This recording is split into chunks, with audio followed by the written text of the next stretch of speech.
Hello friends, welcome to the civil thunder. आज हम पढ़ेंगे आपका बीम के डिज़ाइन के बारे में।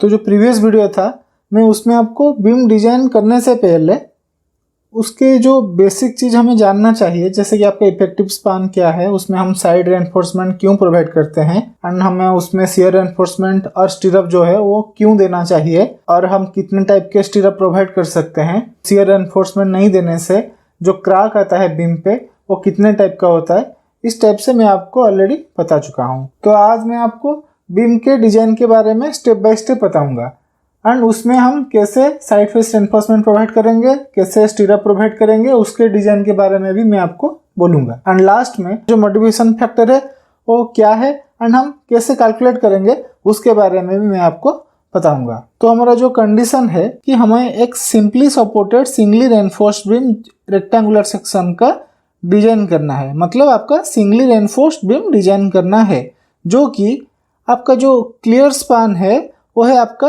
12 मीटर का। क्लियर स्पान मतलब आपका जो सपोर्ट विड्थ होता है उसमें जो डिस्टेंस रहता है उसे हम क्लियर स्पान बोलते हैं। एंड वो जो रेस्ट किया हुआ है एक 400 mm थिक वॉल के ऊपर से। एंड वो जो उसका लाइव लोड है वो है आपका 30 किलोन्यूटन पर मीटर का। एंड वहाँ पे हम M20 ग्रेड का कंक्रीट मिक्स जो है वो यूज किए हैं एंड Fe 500 का स्टील का जो ग्रेड है हम बीम बनाने में यूज किए हुए हैं। एंड आपका जो सीवियर एक्सपोजर कंडीशन में ये बीम कंस्ट्रक्ट हो रहा है, मतलब आपका जो एनवायरमेंट फैक्टर है वो है आपका सीवियर एक्सपोजर कंडीशन। तो कैसे हम डिजाइन करेंगे मैं आपको लेफ्ट साइड में स्टेप दे दूंगा एंड राइट साइड में मैं आपको डिटेल्स में बताते चलूंगा। तो आपका जो फर्स्ट स्टेप है उसमें हम क्या करेंगे, आप B and D ratio assume करेंगे। B मतलब यहाँ पे ब्रेथ एंड D मतलब आपका इफेक्टिव डेप्थ। हमारा जो ब्रेथ एंड डेप्थ का रेशियो है हम वो अज्यूम करेंगे एंड हम यहाँ पे जो ब्रेथ एंड डेप्थ का रेशियो है हम अज्यूम करते हैं यहाँ पे 0.5। यहाँ पे B/D जो रेशियो है उसे 0.5 अज्यूम किया हूँ। तो स्टेप 2 में क्या करेंगे, हम assume suitable value for D calculate करेंगे। तो D मतलब आपका हो गया इफेक्टिव डेप्थ। तो हमें D जो कैलकुलेट करना है तो उसका जो थंब रूल है वो है आपका L effective divided by 15 is smaller than आपका इफेक्टिव डेप्थ। एंड ये जो आपका इफेक्टिव डेप्थ है वो भी स्मॉलर देन है आपका L इफेक्टिव डिवाइडेड बाय 10 से। तो आप सोचिए, आपको तो L इफेक्टिव पता नहीं है, आपको क्लियर स्पान पता है पर आपको L इफेक्टिव अभी तक पता नहीं है। आप जब D जो आपका इफेक्टिव डेप्थ है वो जानेंगे तब आप L इफेक्टिव कैलकुलेट कर सकते हो। तब पर हम यहाँ पे L इफेक्टिव कैसे कैलकुलेट करेंगे, इस टाइम के लिए हम जो कैलकुलेट करेंगे आपका जो L इफेक्टिव यहाँ पे लिखा है वो हम क्लियर स्पान का जो लेंथ है वो हम यहाँ पे अज्यूम करेंगे L इफेक्टिव, क्योंकि हमारे पास अभी तक D नहीं है। D नहीं होने की वजह से हम L इफेक्टिव कैलकुलेट नहीं कर पाएंगे।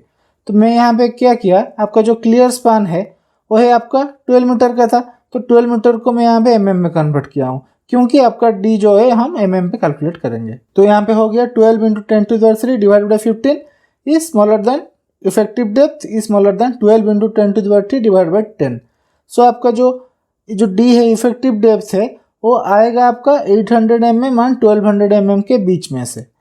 जो भी वैल्यू आएगा आपका 800 mm से 1200 mm के बीच में आएगा। तो अब हम क्या कैलकुलेट करेंगे, तो अब हम कैलकुलेट करेंगे आपको जो D है वो प्रोवाइड करना है एंड जो B है वो प्रोवाइड करना है, वो हम कैलकुलेट करेंगे।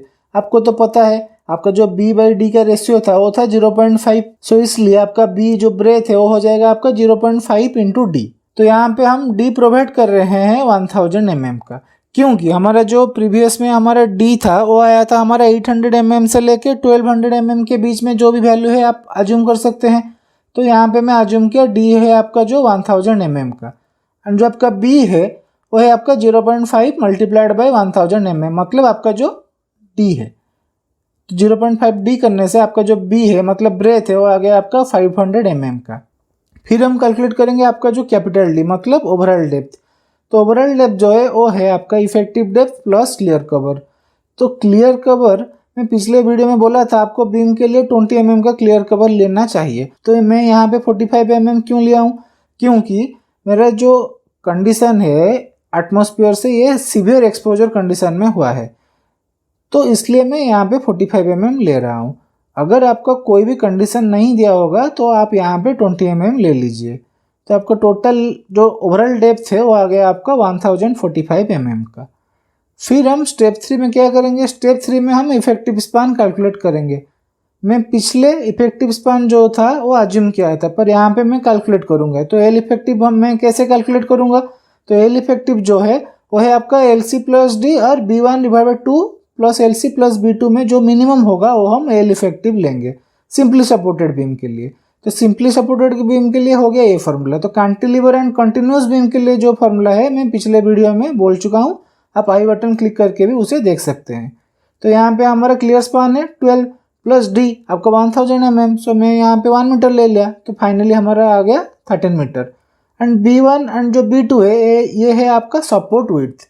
सपोर्ट विड्थ मतलब आपका जो बीम है, मैं क्वेश्चन पे भी दिया हुआ है, एक वाल के ऊपर कंस्ट्रक्ट हुआ है एंड जो वाल है उसका जो थिकनेस है वो है आपका 400 mm। सो मैं यहाँ पे मीटर पे कन्वर्ट किया, जो आंसर है मेरा 12.4 मीटर आ गया। तो इन दोनों में से मिनिमम कौन है, 12.4 मीटर। सो मेरा एल इफेक्टिव जो है वो हो गया मेरा 12.4 मीटर का। तो अब हम स्टेप 4 कैलकुलेट करेंगे। तो स्टेप 4 में हम क्या करेंगे, स्टेप 4 में आप जो आपका डेड लोड है, लाइव लोड है, टोटल फैक्टर लोड है एंड आपका जो बेंडिंग मोमेंट है एंड जो शियर फोर्स है वो हम कैलकुलेट करेंगे। तो आपका जो बेंडिंग मोमेंट है वो आपका मिड स्पैन के बीम में ज़्यादा होता है एंड जो शियर फोर्स है वो आपका सपोर्ट के पास ज़्यादा होता है। मैं यहाँ पे शियर फोर्स क्यों कैलकुलेट किया हूँ, क्योंकि मैं जब शियर रेनफोर्समेंट डिजाइन करूँगा ये जो शियर फोर्स वैल्यू है उस टाइम पे मेरा काम पे आएगा। तो आपका डेड लोड हम कैसे कैलकुलेट करेंगे, हम डेड लोड कैलकुलेट करेंगे आपका जो वॉल्यूम है। तो आपका यहाँ पे जो वॉल्यूम है वो है आपका 0.5 मल्टीप्लाइड बाई 1 इंटू 1 एंड आपका जो यूनिट वेट ऑफ मटेरियल मतलब आरसीसी का यूनिट वेट है आपका 25 किलो न्यूटन पर मीटर क्यूब। सो आपका यहाँ पे डेड लोड आ गया 12.5 किलो न्यूटन पर मीटर का। एंड यहाँ पे आपका जो लाइव लोड है वो है आपका क्वेश्चन पे दिया हुआ है 30 किलो न्यूटन पर मीटर का। तो हम फैक्टर लोड कैलकुलेट करेंगे। फैक्टर लोड मतलब आपका अल्टीमेट कितना लोड बीम के ऊपर पड़ सकता है। तो मैं यहाँ पे एक सेफ्टी फैक्टर ऐड किया हूँ जो कि आपका कंक्रीट का सेफ्टी फैक्टर है 1.5 मल्टीप्लाइड बाई 12.5 प्लस 30 हो गया आपका 63.75 किलो न्यूटन पर मीटर का टोटल फैक्टर लोड। तो अब हम बेंडिंग मोमेंट कैलकुलेट करेंगे। तो सिंपली सपोर्टेड बीम जो है उसका बेंडिंग मोमेंट कैसे कैलकुलेट करते हैं, उसका जो फॉर्मूला है वो है आपका WL² डिवाइडेड बाई 8 का। तो W यहाँ पे हमें मिल गया 63.75 मल्टीप्लाइड बाई आपका जो इफेक्टिव स्पान है वो है आपका 12.4 होल स्क्वायर डिवाइडेड बाई 8। सो आपका आ गया 1225.275 किलो न्यूटन मीटर का। देन हम शियर फोर्स कैलकुलेट करेंगे। तो आपका जो शियर फोर्स है सिंपली सपोर्टेड बीम के लिए उसका फॉर्मूला है WL डिवाइडेड बाई 2 का। तो आपका यहाँ पे आ गया 63.75 total factor load multiplied by 12.4 divide by 2। सो हो गया आपका आंसर 395.25 किलो न्यूटन मीटर का शियर फोर्स हमारा बीम के ऊपर लग रहा है। तो हम स्टेप 5 में क्या करेंगे, तो स्टेप 5 में हम आपका जो डी रिक्वायर्ड है बैलेंस सेक्शन के लिए वो हम कैलकुलेट करेंगे। बैलेंस सेक्शन क्यों, बैलेंस सेक्शन में आपका जो डी आता है सपोज वो अगर आपका जो आप डी अज्यूम किए थे वहाँ पर उसमें से कम आता है तो आपका सेक्शन अंडर रेनफोर्स सेक्शन है। मतलब आप चेक भी कर सकते हैं आपका जो सेक्शन आएगा वो आपका अंडर रेनफोर्स सेक्शन आएगा। तो अंडर रेनफोर्स सेक्शन मतलब आपका जो स्टील है वो फास्ट फेल होता है, कंक्रीट बाद में फेल होता है, इसलिए हम सेक्शन पे अंडर रेनफोर्स सेक्शन यूज करते हैं। तो अगर आपका यहाँ पे 959 आया जो कि 1000 mm से कम था, अगर यहाँ पे 1200 mm आता तो ये तो 1000 mm से ज़्यादा है ना। तो हम कैसे कैलकुलेट करेंगे, अगर ये जो वैल्यू है इससे ज़्यादा आता है तो आप इस वैल्यू से ज़्यादा अज्यूम कीजिए फिर रिपीट कीजिए। देन आपका हम कैलकुलेट करेंगे जो डी रिक्वायर्ड है आपका बैलेंस सेक्शन के लिए वो हम कैलकुलेट करेंगे। तो वो हम कैसे कैलकुलेट करेंगे, तो आपका BMU जो है बेंडिंग मोमेंट से हम मैक्सिमम मोमेंट ऑफ रेजिस्टेंस जो है आपका वो बीम का वो हम कैलकुलेट करेंगे। तो यहाँ पे मैं FE 500 ग्रेड का स्टील यूज़ किया हूँ। सो यहाँ पे मैं आपका जो बेंडिंग मोमेंट है वो हम लिख सकते हैं, मतलब मैक्सिमम मोमेंट ऑफ रेजिस्टेंस जो है 0.133 FCK BD²। तो उसे कैलकुलेट करने से हमारे आ गया डी जो है वो आ गया 959.82 mm का। सो आपका सेक्शन अंडर रेनफोर्स से आप ये डी के साथ फर्दर प्रोसीड करके डिजाइन कर सकते हैं। तो स्टेप 6 में हम क्या करेंगे, आपका जो एरिया ऑफ स्टील सेक्शन है जो कि आपका टेंशन साइड पे है वो हम कैलकुलेट करेंगे। तो वो हम इस फॉर्मूला से कैलकुलेट कर सकते हैं। तो इस फॉर्मूला से कैलकुलेट करने से हमारा आ गया 3394.14 mm²। तो इसके लिए जो फॉर्मूला है वो है आपका 0.5 FCKBD divided by FY whole bracket 1 minus root over of 1 minus 4.6 BMU divided by FCKBD²। So आपका AST जो है हमें आपका जो बीम डिजाइन करना है इस AST पर डिजाइन करना है। पर हम अभी चेक करेंगे आपका जो स्टेप 7 में AST मिनिमम जो है वो कितने mm² से ज़्यादा रहना चाहिए, वो हम चेक कर सकते हैं इजीली आपका 0.85 BD FI फार्मूला से। तो आपका ब्रेथ हो गया 500, डेप्थ हो गया 1000 एंड FI मतलब आप जो ग्रेड का स्टील यूज़ किए हैं वो है आपका 500 ग्रेड का आप स्टील यूज़ किए हो। सो आपका आंसर आएगा 850 mm²।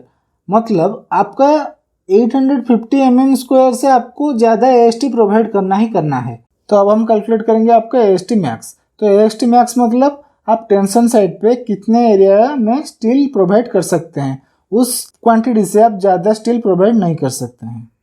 तो आप AST मैक्स जो है वो कैसे कैलकुलेट करेंगे, वो कैलकुलेट करेंगे आप 0.414 FCK divided by FI actually multiplied by B करके। तो आपका FCK मतलब कौन सा ग्रेड का आप कंक्रीट यूज़ किए हो, आप M20 मिक्स का कंक्रीट यूज़ किए हो, मतलब आपका उसका जो कैरेक्टरिस्टिक स्ट्रेंथ है वो हो गया आपका 20 डिवाइडेड बाई 500 मतलब आप 500 ग्रेड का Fe 500 ग्रेड का स्टील वहाँ पे यूज़ किए हो।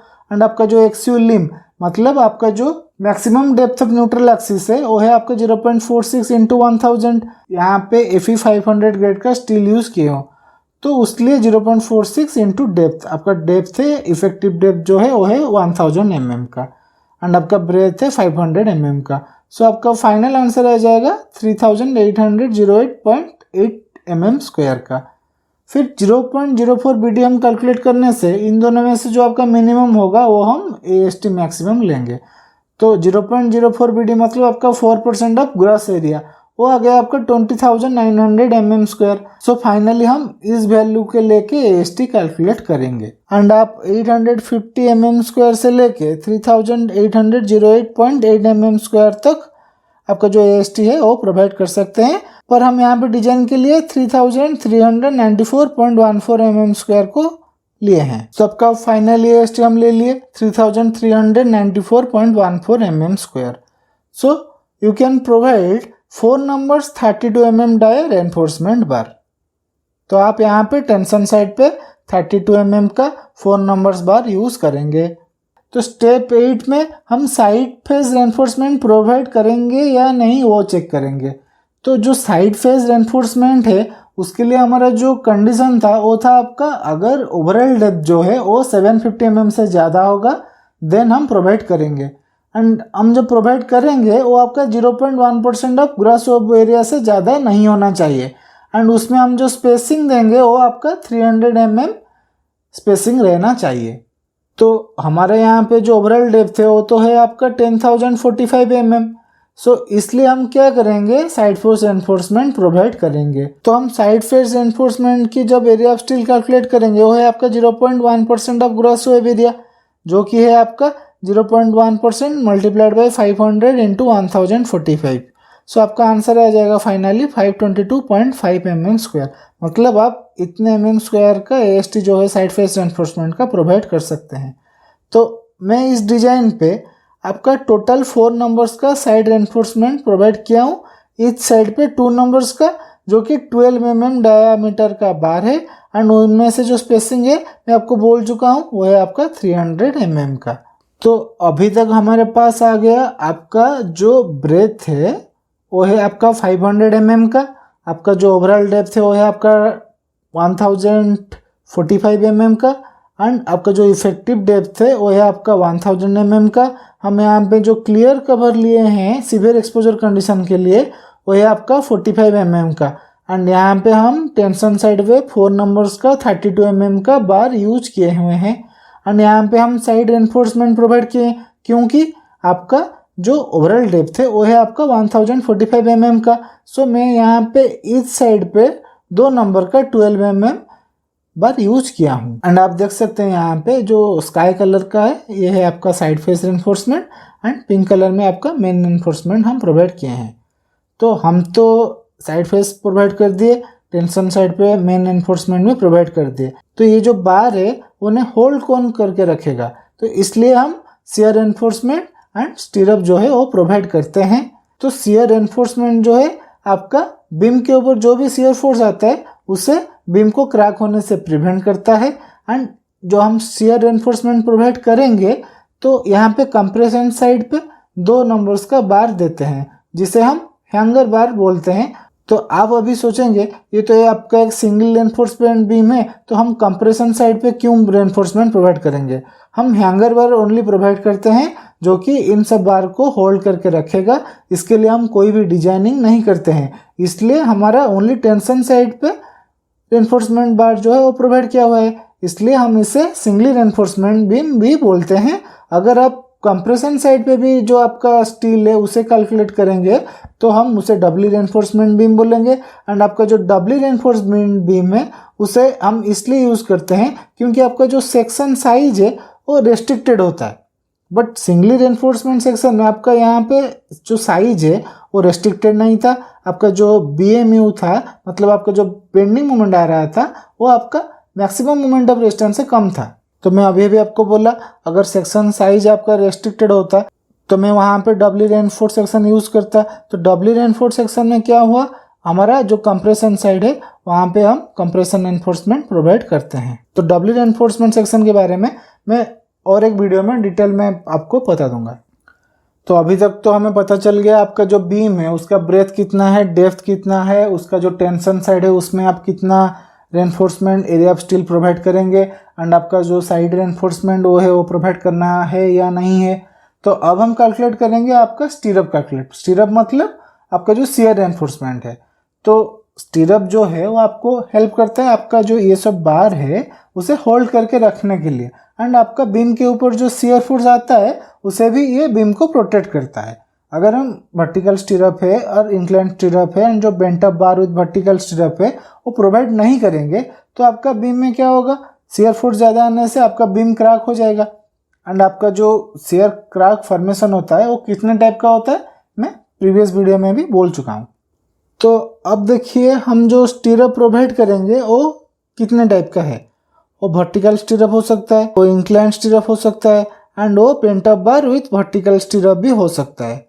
तो आप यहाँ पे देखिए वर्टिकल स्टीरअप मतलब यहाँ पे आपका जो स्टीरअप प्रोवाइड हुआ है ये वर्टिकल डायरेक्शन में प्रोवाइड हुआ है। इंक्लाइन स्टीरअप मतलब आपका यहाँ पे जो स्टीरअप प्रोवाइड हुआ है वो एक एंगल फॉर्म किया हुआ है।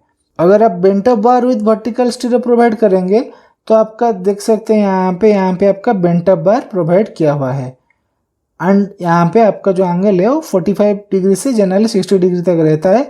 तो अब हम जानेंगे यहाँ पे जो SB लिखा है तो SB का मतलब आपका जो स्पेसिंग है, आपका शियर रेनफोर्समेंट में जो स्पेसिंग होता है उसे हम SB बोलेंगे। एंड हम अब जानेंगे VUS जो मैं यहाँ पे लिखा हूँ। VUS का मतलब आपका जो शियर फोर्स है वो स्टीरअप कैरी करता है ना, आपका शियर फोर्स, तो वो कितना शियर फोर्स कैरी कर सकता है उसे हम VUS बोलेंगे। तो VUS वर्टिकल स्टीरअप कितना शियर फोर्स कैरी कर सकता है, तो आपका जो वर्टिकल स्टीरअप है वो आपका 0.87 FY ASB multiplied by D divided by SB, जो भी आंसर आएगा आपका उतना शियर फोर्स आपका वर्टिकल स्टीरअप कैरी कर सकता है। ASB मतलब आपका जो एरिया ऑफ स्टीरअप है। तो एरिया ऑफ स्टीरअप हम कैसे कैलकुलेट करेंगे, तो आपका जो लेग नंबर होता है मल्टीप्लाइड बाई 5/4 एंड आपका जो डायमीटर का बार हम यूज़ करेंगे उस तरह से हम आपका एरिया ऑफ स्टीरअप निकाल सकते हैं। तो यहाँ पे जो लेग नंबर लिखा हुआ है मैं यहाँ पे एक एग्जांपल दिया हूँ। तो यहाँ पे देखिए आपका ये एक लेग हो गया, यहाँ पे ये एक लेग हो गया, तो यहाँ पे 2 लेग स्टीरअप यूज हुआ है। FY मतलब यहाँ पे आपका जो स्टीरअप में रेनफोर्समेंट स्टील ग्रेड यूज करते हैं उसे हम यहाँ पे FY बोलेंगे। तो आपका स्टीरअप में FE 415 से ज़्यादा ग्रेड का स्टील यूज नहीं होता है। तो आपका इंक्लाइन स्टीरअप जो है उसका हम VUS कैसे कैलकुलेट करेंगे, उसका हम जो VUS है वो आप 0.87 FY ASBD divided by SB whole multiplied by sine alpha plus cos alpha करके भी निकाल सकते हैं। तो bent up bar with vertical stirrup. तो bent up bar with vertical stirrup का मतलब आपका यहाँ पे आप देख सकते हैं ये आपका एक बीम का क्रॉस सेक्शन है। यहाँ पे आपका बेंट अप बार्स विथ हम वर्टिकल स्टीरअप प्रोवाइड करेंगे। तो वर्टिकल स्टीरअप हम प्रोवाइड करने से क्या होगा, आपका जो शियर फोर्स है वो आपका बेंट अप बार के थ्रू भी कैरी करेगा एंड आपका जो शियर फोर्स है वो स्टीरअप वर्टिकल स्टीरअप है उसके थ्रू भी वो कैरी करेगा। तो टोटल जो शियर फोर्स है आपका वो हो गया आपका VUS। जो शियर फोर्स है वो बेंट अप बार टेक करता है वो है आपका 0.87 FY ASB multiplied by sine alpha. तो ASB मतलब आपका जो बेंट अप बार का एरिया है। तो ये हो गया आपका shear force taken by bent up bars. Vertical स्टीरअप जो है वो कितना टेक करेगा, तो इन दोनों में से जो मैक्सिमम होगा आपका वर्टिकल स्टीरअप टेक करेगा। तो इन दोनों में से मैक्सिमम मतलब आपका देखिए आपका VUS है आपका टोटल शियर फोर्स। अगर हम बेंट अप बार जो शियर फोर्स कैरी करता है उसे माइनस कर देंगे तो आपका इजीली आप वर्टिकल स्टीरअप कितना शियर फोर्स टेक करेगा हमें पता चल जाएगा। मतलब आपका टोटल शियर फोर्स है VUS माइनस VSB मतलब टोटल शियर फोर्स जो बेंट अप बार टेक करता है। तो फिर हम कैलकुलेट करेंगे आपका VUS डिवाइडेड बाई 2। VUS मतलब आपका जो टोटल शियर फोर्स है डिवाइडेड बाई 2 और हम इसे टाउ भी माइनस टाउ से BD डिवाइडेड बाई 2 भी लिख सकते हैं। ये कैसे आया मैं आपको प्रॉब्लम के सॉल्यूशन के टाइम पे बता दूंगा। तो स्टेप 9 अब हम कैलकुलेट करेंगे। तो स्टेप 9 पे हमारा क्या होता है, हम फैक्टर शियर फोर्स कैलकुलेट करेंगे। फैक्टर शियर फोर्स मतलब आपका जो अल्टीमेट शियर फोर्स होता है मतलब टोटल शियर फोर्स होता है उसे हम VU बोलेंगे एंड कैलकुलेट करेंगे। तो उसे हम कैसे कैलकुलेट करेंगे, उसे हम हमारा जो शियर फोर्स आया था मैं आपको बता चुका हूँ। आपका जो शियर फोर्स है वो आप WL/2 करके कैलकुलेट कर सकते हैं। वो तो आया था आपका 395.25। सो सेफ्टी फैक्टर मल्टीप्लाई करने से वो आ गया आपका 592.87 किलोन्यूटन पर मीटर। मतलब आपका जो फैक्टर शियर फोर्स है मतलब अल्टीमेट शियर फोर्स है वो है आपका बीम के ऊपर लगता है 592.87 किलोन्यूटन पर मीटर का। देन हम कैलकुलेट करेंगे आपका नॉमिनल शियर स्ट्रेस जो कि है आपका टाउ भी। तो नॉमिनल शियर स्ट्रेस मतलब आपका एवरेज शियर स्ट्रेस। तो आपका एवरेज कितना शियर स्ट्रेस लगता है तो इसे हम कैसे कैलकुलेट करेंगे, आपका VU डिवाइडेड बाई BD करके। तो कैलकुलेट करने से हमारे आ गया आपका बीम के ऊपर 1.18 न्यूटन पर mm² का एवरेज शियर स्ट्रेस लग रहा है। तो स्टेप 10 में हम क्या करेंगे, आपका जो परसेंटेज ऑफ टेंशन एनफोर्समेंट है जिसे हम PT बोलते हैं उसे हम कैलकुलेट करेंगे। तो परसेंटेज ऑफ टेंशन एनफोर्समेंट हम कैसे कैलकुलेट करेंगे, आपका जो टेंशन एनफोर्समेंट है आप AST मतलब आपका जो हम area of steel section provide किए हैं divided by BD multiplied by 100 करके फाइंड कर सकते हैं जो कि है आपका 0.678%। मतलब आपका जो परसेंटेज ऑफ टेंशन एनफोर्समेंट है वो है आपका 0.678%। तो ये हमारा किस काम पे आएगा, ये हमारा टाउ से फाइंड करने के टाइम पे काम पे आएगा। तो हम परसेंटेज एनफोर्समेंट जानने से हमारा टाउ सी हम इजीली कैलकुलेट कर सकते हैं। तो स्टेप 11 में हम टाउ सी कैलकुलेट करेंगे।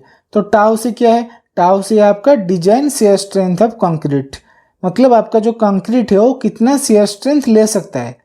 हम पिछले में टाउ भी निकाले, टाउ भी मतलब आपका एवरेज शियर स्ट्रेस मतलब आपका जो शियर स्ट्रेस कंक्रीट बीम पे लग रहा है एंड टाउ सी का मतलब आपका जो कंक्रीट है वो कितना शियर स्ट्रेंथ ले सकता है। तो ये जो वैल्यू है वो हम कैसे फाइंड करेंगे, इसके लिए हमें IS 456-2000 कोड बुक चाहिए एंड हमारा जो IS 456-2000 में टेबल नंबर 19 है पेज 73 पे से मिल जाएगा। कैसे फाइंड करेंगे मैं आपको अभी कोड बुक लेके समझा दूंगा। तो इस वैल्यू को पाने के लिए भी हमें दो वैल्यू चाहिए जो है आपका FCK एंड PT। मैं बोला था आपका जो PT हम स्टेप 10 में निकाले वो अब टाउ से निकालने के टाइम पे काम पे आएगा एंड FCK मतलब आपका कैरेक्टरिस्टिक स्ट्रेंथ ऑफ कंक्रीट। जो यहाँ पे हम M20 ग्रेड का कंक्रीट यूज किए हैं तो हमारा जो M20 है उसका जो FCK है मतलब कैरेक्टरिस्टिक स्ट्रेंथ है वो है आपका 20। सो हम FCK ले लिया आपका M20 and percentage of tension enforcement जो है आपका 0.678% है। देखिए आपका जो टेबल नंबर 19 है हम design strength of concrete tau से जो है वो न्यूटन पर mm² पे आता है हम कैलकुलेट करेंगे। तो इसके लिए हमारा क्या चाहिए, हमें 100 AST डिवाइडेड बाई BT चाहिए, मतलब आपका जो परसेंटेज टेंशन एनफोर्समेंट है। एंड आपको चाहिए कौन सा कंक्रीट ग्रेड आप यूज किए हो। यहाँ पे मैं M20 लिया हूँ। आपका जो परसेंटेज ऑफ टेंशन एनफोर्समेंट है वो है आपका 0.678%। आप यहाँ पे देख सकते हैं, यहाँ पे 0.678% कहीं पे भी नहीं है, पर 0.678 है वो आपका 0.50 एंड 0.75 के बीच का वैल्यू है। तो आप यहाँ से आपको मिल गया आपका जो PT है वो 0.50% एंड 0.75% के बीच में लाया हुआ है। एंड आपका जो टाउ सी है, मतलब आप M20 ग्रेड का कंक्रीट यूज किए हो, तो उसके लिए जो आपका टाउ सी है वो है आपका 0.48 न्यूटन पर mm² का। एंड 0.75 के लिए आपका जो वैल्यू है वो आपका 0.56 न्यूटन पर mm²। आपको कैसे निकालने हैं वैल्यू, जो टेबल से अभी पता चल गया होगा। अब हम देखते हैं कैसे कैलकुलेट करेंगे। तो अभी मैं बोला आपका जो 0.678% हमारा टेंशन एनफोर्समेंट आया था वो आपका 0.50% एंड 0.75% के बीच में लाया किया हुआ है। एंड आपका जो टाउ सी है वो आपका 0.48 न्यूटन पर mm²। एंड जो आपका टाउ सी है 0.56 न्यूटन पर mm² के बीच में कहीं लाया किया होगा। तो अब हम टाउ सी कैलकुलेट करेंगे। तो टाउ सी कैसे कैलकुलेट करेंगे, इसलिए हम इंटरपोलेशन मेथड यूज करेंगे। तो इंटरपोलेशन मेथड हम कैसे कैलकुलेट करेंगे, तो फर्स्ट आपको लेना है आपका जो लोएस्ट टाउ सी है, मतलब 0.48 प्लस होल ब्रैकेटेड 0.56 मतलब आपका जो मैक्सिमम टाउ सी है माइनस आपका जो minimum tau c divided by आपका जो परसेंटेज ऑफ टेंशन एनफोर्समेंट है मैक्सिमम 0.75 माइनस 0.50 जो कि मिनिमम परसेंटेज है, bracket and then whole bracket 0.678 मतलब आपका जिस परसेंटेज टेंशन एनफोर्समेंट आप बीम पे यूज किए हो माइनस 0.50 मतलब आपका जो परसेंटेज का स्टिल मिनिमम है। तो कैलकुलेट करने से हमारा आ गया 0.53 न्यूटन पर mm²। मतलब आपका जो टाउ सी है, मतलब आपका जो डिजाइन से स्ट्रेंथ ऑफ कंक्रीट है वो आ गया आपका 0.53 न्यूटन पर mm² का। तो अब हम स्टेप 12 में चेक करेंगे आपका शियर एनफोर्स जो है वो हम कैसे प्रोवाइड करेंगे। देखिए आपका जो टाउ भी आया वो है आपका 1.18 न्यूटन पर mm² का। एंड जो टाउ सी है वो है आपका 0.53 न्यूटन पर mm² का। टाउ भी का मतलब आपका नॉमिनल शियर स्ट्रेस, टाउ सी का मतलब आपका design shear strength of concrete. आप ये सब छोड़िए, आप एक चीज़ समझे, आपका जो टाउ भी मतलब आपका शियर स्ट्रेस बीम पे लग रहा है एंड आपका जो टाउ सी का मतलब आपका design strength of concrete. Suppose आपका एक ऑब्जेक्ट है जिसका जो स्ट्रेंथ है वो 100% है, आप 100% से ज़्यादा लोड लेते हैं, सपोज 150%, तो क्या होगा, आपका जो ऑब्जेक्ट है वो रेजिस्ट नहीं कर पाएगा। अगर आप 60% लोड लेते हो तो आपका ऑब्जेक्ट इजीली रेजिस्ट कर जाएगा। तो सिमिलरली यहाँ पे आपका जो टाउ भी है, मतलब आपका जो शियर स्ट्रेस है वो ज़्यादा लग रहा है आपका design shear strength of concrete से। सो आप क्या करेंगे, आप शियर एनफोर्समेंट प्रोवाइड करना ही करना है। सपोज आपका जो टाउ भी है वो लेस आता है टाउ सी से, तब भी हम शियर एनफोर्समेंट प्रोवाइड करेंगे। आपका जो क्लास नंबर है 26.5.1.6 के तरह हम मिनिमम शियर एनफोर्समेंट प्रोवाइड करेंगे ही करेंगे। क्योंकि देखिए आपका जो शियर एनफोर्समेंट मतलब स्टीरअप है वो आपका जो मेन एनफोर्समेंट बार है एंड जो साइड फेस एनफोर्समेंट है उसे होल्ड करके रखता है, तो इसलिए हम मिनिमम शियर एनफोर्समेंट प्रोवाइड करेंगे। तो अब हम स्टेप 13 में शियर फोर्स जो स्टीरअप लेता है उसे हम कैलकुलेट करेंगे। तो वो हम कैसे कैलकुलेट करेंगे, आपका जो शियर फोर्स है स्टीरअप लेता है उसे हम VOS बोलते हैं। तो VOS जो है आपका जो अप्लाइड शियर फोर्स है उसमें से अगर हम shear force taken by cement minus कर देंगे तो इजीली हमारा जो शियर फोर्स है स्टीरअप लेता है उसे हम जान जाएंगे। तो आपका जो अप्लाइड शियर फोर्स है वो है आपका VU एंड जो shear force taken by cement है वो है आपका VC। VU हम कैसे निकालेंगे, VU निकालने का जो फॉर्मूला है वो है आपका टाउ भी BD एंड आपका जो BC मतलब shear force taken by cement है वो उसका फॉर्मूला है टाउ सी BD। तो हम ये भी लिख सकते हैं आपका टाउ भी माइनस टाउ सी होल ब्रैकेट BD करके हम शियर फोर्स जो स्टीरअप लेता है उसे हम कैलकुलेट कर सकते हैं। तो आप ये नहीं करके भी आपका जो अप्लाइड शियर फोर्स है मतलब आपका जो BU है वो पता है, आपका जो shear force taken by cement है वो तो आपका BC है, उसे हम कैलकुलेट करेंगे टाउ सी BD करके, उससे भी हम निकाल सकते हैं, पर मैं यहाँ पे टाउ भी माइनस टाउ सी BD करके निकाल रहा हूँ। तो आपका टाउ भी जो है वह है आपका 1.18 एंड टाउ सी आपका 0.53। बी फॉर आपका ब्रेथ जो है 500 mm एंड डी है आपका इफेक्टिव डेप्थ जो है आपका 1000 mm। सो आपका जो शियर फोर्स आपका स्टीरअप लेगा वो है आपका 325 किलो न्यूटन का शियर फोर्स आपका स्टीरअप जो है वो लेना है। इस शियर फोर्स को हम लेके डिजाइन ऑफ स्टीरअप का करेंगे। तो आप यहाँ पे आज्यूम कीजिए आपको 2 लेग का स्टीरअप जो है प्रोवाइड करना है, 10 mm डायमीटर का वर्टिकल स्टीरअप प्रोवाइड करना है। वर्टिकल स्टीरअप मतलब आपको जो 3 टाइप का स्टीरअप है, vertical स्टीरअप, bent up bar with vertical स्टीरअप and incline स्टीरअप, उसमें से हम वर्टिकल स्टीरअप यूज़ करेंगे। तो अब हम वर्टिकल स्टीरअप का जो एरिया है उसे इजीली कैलकुलेट कर सकते हैं। कैसे कैलकुलेट करेंगे? आपका जो नंबर ऑफ लेग है, मतलब यहाँ पे मैं 2 लेग स्टीरअप यूज़ किया हूँ, number of leg into π/4 diameter square, मतलब यहाँ पे आपका डायमीटर है, मैं 10 mm का स्टीरअप यूज़ किया हूँ, तो 2 इंटू π/4 इंटू 10 स्क्वायर, जो कि आपका आंसर आएगा 157.07 mm स्क्वायर का मैं यहाँ पे स्टीरअप जो है उसका स्टील एरिया है। तो हमें पता चल गया आपको जो स्टीरअप प्रोवाइड करना है वो 2 लेग्ड है, 10 mm का डायमीटर है एंड उसका जो स्टील एरिया है वो है गया आपका 157.07 mm स्क्वायर का, एंड उसमें जो शियर फोर्स लगेगा वो भी हमें पता चल गया। तो अब हम स्टेप 14 में क्या करेंगे, आपका जो स्पेसिंग ऑफ स्टीरअप रहता है उसे हम कैलकुलेट करेंगे। तो उसे मैं डोनेट किया हूँ SB से। तो जो SB का फॉर्मूला है ये कहाँ से आया, आपका क्लास नंबर 40.4 है, पेज नंबर 73, IS 456 2000 कोड से आया। तो आपका जो SB है हम इस फॉर्मूला से कैलकुलेट करके आपका SB आ गया 174.49 mm सेंटर टू सेंटर, मतलब आपका जो शियर एनफोर्समेंट है, स्टीरअप है, उसमें एक जो स्टीरअप है दूसरे स्टीरअप के बीच में जो डिस्टेंस रहना चाहिए वो होना चाहिए आपका 174.49 mm का। तो यहाँ पे देखिए आप FY जो 415 लिखा हो, मतलब आपका स्टीरअप का स्टील ग्रेड, आप FE 415 से ज़्यादा स्टील ग्रेड आप स्टीरअप बनाने में यूज़ मत कीजिए। तो हम मिनिमम शियर एनफोर्समेंट जो स्पेसिंग है वो हम कैसे कैलकुलेट करेंगे, आपका पेज नंबर 48 IS 456 2000 में 26.5.1.6 में ये फॉर्मूला दिया हुआ है।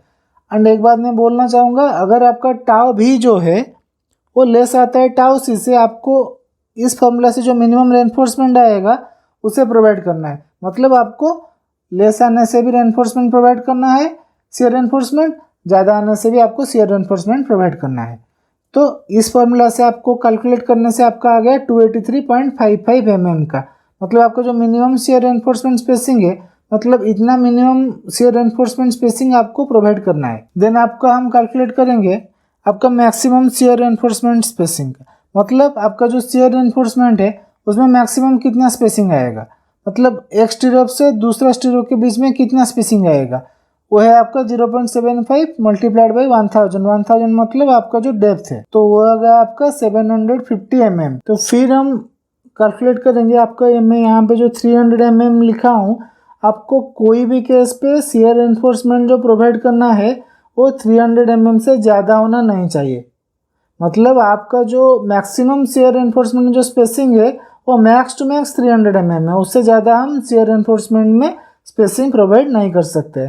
तो फिर आप यहाँ पे देखिए हमारा जो फास्ट आया हम कैलकुलेट करते हैं वो आ गया आपका 174.49 mm का, फिर आया हमारा मिनिमम जो है वो आ गया आपका 283.55 mm का, फिर हमारा 70-50 mm मैक्सिमम आप शियर एनफोर्समेंट प्रोवाइड कर सकते हैं, फिर हमारा आया 300 mm जो कि मैक्सिमम है। सो इन चारों में से हमारा मिनिमम कौन सा है, आपका 174.49 mm।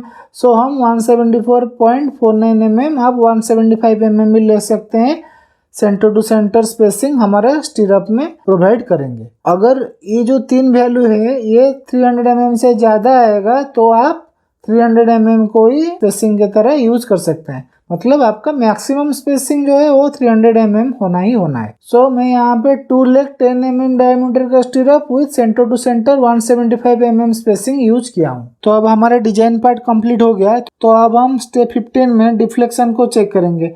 डिफ्लेक्शन को हम कैसे चेक करेंगे, डिफ्लेक्शन चेक करने के लिए जो फॉर्मूला है वो है आपका L effective divided by D, जो कि आपका लेस होगा K1 K2 K3 K4 को मल्टीप्लाई करके। जो K1 K2 K3 K4 लिखा वो है आपका मॉडिफिकेशन फैक्टर। ये जो 4 वैल्यू आएगा आपको इन्हें मल्टीप्लाई करके जो भी वैल्यू आएगा वो आपका ज़्यादा होना चाहिए L effective divide by D से। तो K1 क्या है? K1 है आपका मॉडिफिकेशन फैक्टर जो कि स्पान के ऊपर डिपेंड करता है। K2 क्या है? K2 है आपका मॉडिफिकेशन फैक्टर जो कि परसेंटेज टेंशन एनफोर्समेंट के ऊपर डिपेंड करता है। K3 क्या है आपका? K3 आपका percentage of compression enforcement. And जो K4 है वो है आपका web width divide by flange width. तो अब देखते हैं हम कैसे कैलकुलेट करेंगे। आपका जो यहाँ पे L effective divide by D है, फर्स्ट हम उसे कैलकुलेट करना है। तो एल इफेक्टिव मतलब आपका जो इफेक्टिव स्पान है वो है आपका 12.4। मैं यहाँ पे मल्टीप्लाई किया हूँ 10.3 से, क्योंकि मैं यहाँ पे जो डी है वो mm पे लिया हूँ। तो आपका आ गया 12.4। तो ये सब वैल्यू जो आया ये कैसे आया हम एक एक करके देखते हैं। तो जो आपका K1 है, आपका जो स्पान है वो 10 मीटर से ज़्यादा है। तो हम यहाँ पे क्या लेंगे? 10 इंटू आपका वैल्यू मतलब कैंटिलीवर के लिए आपका एल इफेक्टिव बाई डी का रेशियो होता है, वो होता है आपका 7। सिंपली सपोर्टेड के लिए 20 एंड कंटिन्यूस के लिए 26। तो आपका यहाँ पे सिंपली सपोर्टेड यूज हुआ है, तो मैं यहाँ पे आपका जो वैल्यू है यहाँ पे 20 लिया हूँ। एंड आपका जो स्पान है इफेक्टिव स्पान हो है आपका 12.4। सो आपका आंसर आएगा 16.12। तो आपका जो K2 है, K2 मतलब आपका जो modification factor percentage of tension enforcement के लिए। तो परसेंटेज ऑफ टेंशन एनफोर्समेंट के लिए मेरा जो परसेंटेज ऑफ टेंशन एनफोर्समेंट था वो था आपका 0.678%। सो K2 पाने के लिए भी हमें फर्स्ट क्या करना है? FS कैलकुलेट करना है। ये जो FS है वो फार्मूला कहाँ से आया? हमारा ग्राफ नंबर 4 पेज नंबर 38 से आपका ये FS का फार्मूला आया। तो FS का फार्मूला है 0.58 FY AST required divided by AST provided. हमारा AST रिक्वायर्ड था 3394.14, पर हम AST प्रोवाइड किए 4 नंबर्स का 32 mm का मेंबर। सो यहाँ पे मैं जब कैलकुलेट कर दिया हूँ, आपका जो फाइनल आंसर है वो आ गया आपका 305 न्यूटन पर mm स्क्वायर का। एंड ये जो आपका FS है 305 न्यूटन पर mm स्क्वायर, इससे हम K2 कैसे कैलकुलेट करेंगे मैं अब दिखा रहा हूँ। तो देखिए अब आप कैसे कैलकुलेट करेंगे। आपका जो परसेंटेज ऑफ टेंशन एनफोर्समेंट था वो था आपका 0.678%। तो 0.678% मतलब आप यहाँ पे देखिए परसेंटेज ऑफ टेंशन एनफोर्समेंट 0.678 मतलब आपका यहीं कहीं पर लाया क्या होगा 0.678। सो आपका जो मॉडिफिकेशन फैक्टर है उसे हम कैलकुलेट करने के लिए हमारा FS हम कैलकुलेट किए हैं। FS जो है हमारा 305 न्यूटन पर mm स्क्वायर। 305 मतलब आपका FS जो है यहाँ पर कहीं लाया क्या होगा। तो ये हो गया आपका 0.678 एंड ये हो गया आपका FS हो गया 305 न्यूटन पर mm स्क्वायर। तो इन दोनों को हम मैच करने से आपका ग्राफ पे जो वैल्यू आता है वो आपका 0.75 के आसपास कहीं आता होगा। तो आपका K2 जो है मॉडिफिकेशन फैक्टर वो है आपका 0.75। तो हम यहाँ पे K3 जो है वो है आपका परसेंटेज ऑफ कंप्रेशन एनफोर्समेंट। ये तो सिंगली एनफोर्समेंट सेक्शन है तो इसलिए हम इसे मान लेते हैं। एंड हमारा जो K4 है ये तो है आपका मॉडिफिकेशन फैक्टर वो है width divide by flange width, जो कि यहाँ पे आप रेक्टेंगुलर सेक्शन यूज किए हैं सो इसलिए हम इसे भी मान लेते हैं। तो यहाँ पे मैं आपको जो वैल्यू बोला L effective divide by D का रेशियो कैंटिलीवर के लिए 7, सिंपली सपोर्ट के लिए 20 एंड कंटिन्यूस के लिए 26। सो आपको जो K1 K2 K3 K4 का वैल्यू यहाँ पे पुट करने से जो वैल्यू आएगा मल्टीप्लाई करने से ये ज़्यादा आएगा आपका L effective divide by D से। सो आपका सेक्शन ओके है, आप डिजाइन कंप्लीट कर सकते हैं। सो फाइनली आपका सारे डिजाइन का कौन सा ग्रेड का स्टील यूज़ करना है, कौन सा ग्रेड का कंक्रीट यूज़ करना है, आप जो हैंगर बार प्रोवाइड करना है वो कैसे हम प्रोवाइड करेंगे आप देखेंगे। एंड आपका जो स्टीरअप है वो कितना आप उसमें स्पेसिंग रहना चाहिए, कितना mm का आप स्टीरअप यूज़ करेंगे। एंड आपका जो क्लियर स्पान है और डिटेल्स में आप जानेंगे। देखिए आपका ये हो गया सपोर्ट विड्थ। तो यहाँ पे जो क्लियर स्पान है वो है आपका 12 मीटर का एंड आपका जो इफेक्टिव स्पान है वो है आपका 12.4 मीटर का। टोटल डेप्थ है ये है आपका 1045 mm का। एंड यहाँ पे मैं 2 नंबर्स का 10 mm डायमीटर का हैंगर बार यूज़ किया हूँ। तो इसे मैं डिजाइन नहीं किया हूँ, बस जो सपोर्ट करने के लिए आपका स्टीरअप का एंड मेन रेनफोर्समेंट को, इसलिए मैं 2 नंबर्स का 10 mm का हैंगर बार दिया हुआ हूँ। जो स्टीरअप यूज़ किया हूँ उसमें जो स्पेसिंग है आप देख सकते हैं, इसको हम स्पेसिंग बोलते हैं। ये स्पेसिंग भी हम कैलकुलेट किए हैं जो कि 175 mm सेंटर टू सेंटर है। मैं यहाँ पे 10 mm डायमीटर का 2 लेग स्टीरअप यूज़ किया हूँ 175 mm center to center spacing के साथ। एंड यहाँ पे जो मेन एनफोर्समेंट यूज हुआ है वो है आपका 4 नंबर्स का 32 mm का डायमीटर का बार। तो फाइनली हमारा जो बीम का क्रॉस सेक्शन है आप यहाँ पे देखिए, उसका ब्रेथ है 500 mm, उसका जो इफेक्टिव डेप्थ है वो है आपका 1000 mm, सीवियर एक्सपोजर कंडीशन के लिए क्लियर कवर 45 mm, 4 नंबर्स का 32 mm का मेन बार्स टेंशन साइड पे एंड 2 नंबर्स का 12 mm डायमीटर का इस साइड पे 2 नंबर्स का side face reinforcement. Total 4 numbers का साइड फेस रेनफोर्समेंट हम यहाँ पे प्रोवाइड किए हैं। एंड ये हो गया आपका 2 नंबर्स का 10 mm का हैंगर बार। एंड ये हो गया आपका जो पिंक कलर में है 10 mm डायमीटर का 2 लेग स्टीरअप हम यहाँ पे प्रोवाइड किए हैं। और एक बात आपको डाउट होगा, ये तो सिंगली रेनफोर्स सेक्शन है, यहाँ पे कंप्रेशन साइड पे हम रेनफोर्समेंट तो प्रोवाइड किए हैं, इसलिए हम इसे डबली रेनफोर्स सेक्शन भी बोल सकते हैं।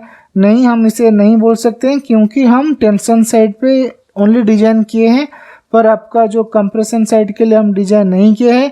इस पे हम हैंगर बार ओनली प्रोवाइड किए हैं जो कि आपका स्टीरअप and side enforce and main enforcement को पकड़ के रखता है। उसका अगर हम डिजाइन करेंगे कंप्रेशन साइड में डबली रेनफोर्स सेक्शन में, उस टाइम पे उसे हम डबली रेनफोर्स सेक्शन बोलेंगे। तो और एक बात है, आपका हम डबली रेनफोर्स सेक्शन क्यों यूज़ करेंगे? डबली रेनफोर्स सेक्शन हम इसलिए यूज़ करेंगे, आपका जो सेक्शन साइज है वो रेस्ट्रिक्टेड होगा। मतलब ये जो अब हम सिंगल रेनफोर्स सेक्शन कैलकुलेट किए उसका जो सेक्शन साइज हम रैंडमली ले सकते हैं, पर अगर आपका रेस्ट्रिक्टेड होगा तो आपका जो BMU है मतलब बेंडिंग मोमेंट ज़्यादा होगा मैक्सिमम मोमेंट ऑफ रेजिस्टेंस से, उस टाइम पे हम डबली रेनफोर्स सेक्शन डिजाइन करेंगे। तो डबली रेनफोर्स सेक्शन में आपका क्या होगा, सेक्शन तो डबली रेनफोर्स सेक्शन जो है वो तो आपका रेस्ट्रिक्टेड होगा साइज में, तो इसलिए हम क्या करते हैं, जो साइज है वो रेस्ट्रिक्टेड होने से वजह से हम कंप्रेशन साइड पे रेनफोर्समेंट प्रोवाइड करते हैं, इसलिए उसे डबली रेनफोर्स सेक्शन बोला जाता है। अगर आपको इस वीडियो से कुछ भी सीखने को मिला, please like share and subscribe my channel the civil thunder. Thanks for watching.